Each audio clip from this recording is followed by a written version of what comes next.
No. Now you're ready. Hold on. Wait. Hi, my name is Doran Hamm, and I'm hailing to you from Brattleboro, Vermont, in the United States of America. And this is my video audition. I'll be performing two pieces for you today. The first is Where the Wild Things Are by Maurice Sendak, and the second is Jack's Lament from Tim Burton's The Nightmare Before Christmas. Hope you enjoy.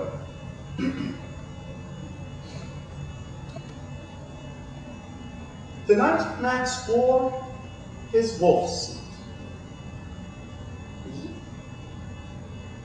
and made mischief of one kind or another. His mother called him Wild Thing, and Max said, "I'll eat you up!" So he was sent to bed without eating anything. That very night, in Max's room, a forest grew, and it grew, and grew, until the roof was covered with vines, and the walls became a world all around, and an ocean tumbled by with a private boat for Max. So he sailed off through night and day, and over weeks, and almost through a year, to where the wild things are. And when he came to where the wild things are, they roared their terrible roars, and gnashed their terrible teeth, and rolled their terrible eyes, and showed their terrible claws. Still, Max said, "Be still!" and tamed them with the magic trick of staring into all their yellow eyes, without blinking once. And they were frightened and called him the most wild thing of all, and made him king of all the wild things.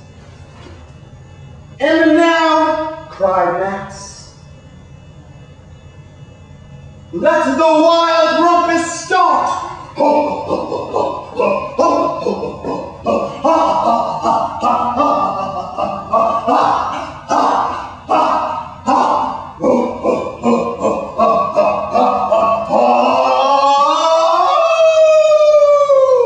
"Now stop," Max said, and sent the wild things off to bed without eating their supper.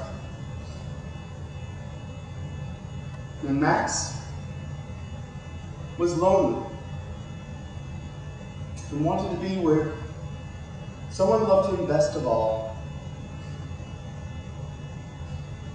Then, from all around, and from far away across the world, Max smelled good things to eat. And so he gave up being king of where the wild things are. But the wild things cried, "Oh, please don't go, we'll eat you up, we love you so." But Max said, "No." And so he stepped into his private boat and waved goodbye. And the wild things roared their terrible roars, and gnashed their terrible teeth, and rolled their terrible eyes, and showed their terrible claws.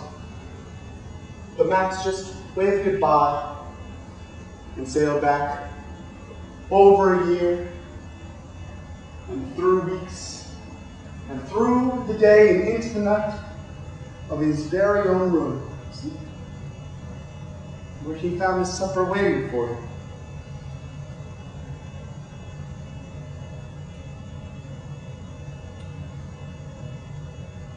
And it was still hot.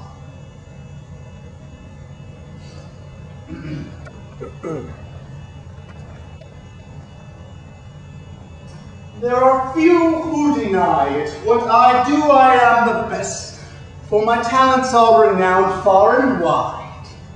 When it comes to surprises in the moonlit night, I excel without ever even trying. With the slightest little effort of my ghost-like charms, I've seen grown men get about a shriek. With a wave of my hands and a well-placed moan, I have swept the very bravest off their feet. Yet year after year, the same routine, and I grow so weary of the sound of screams, and I, Jack, the Pumpkin King, have grown so tired of the same old thing.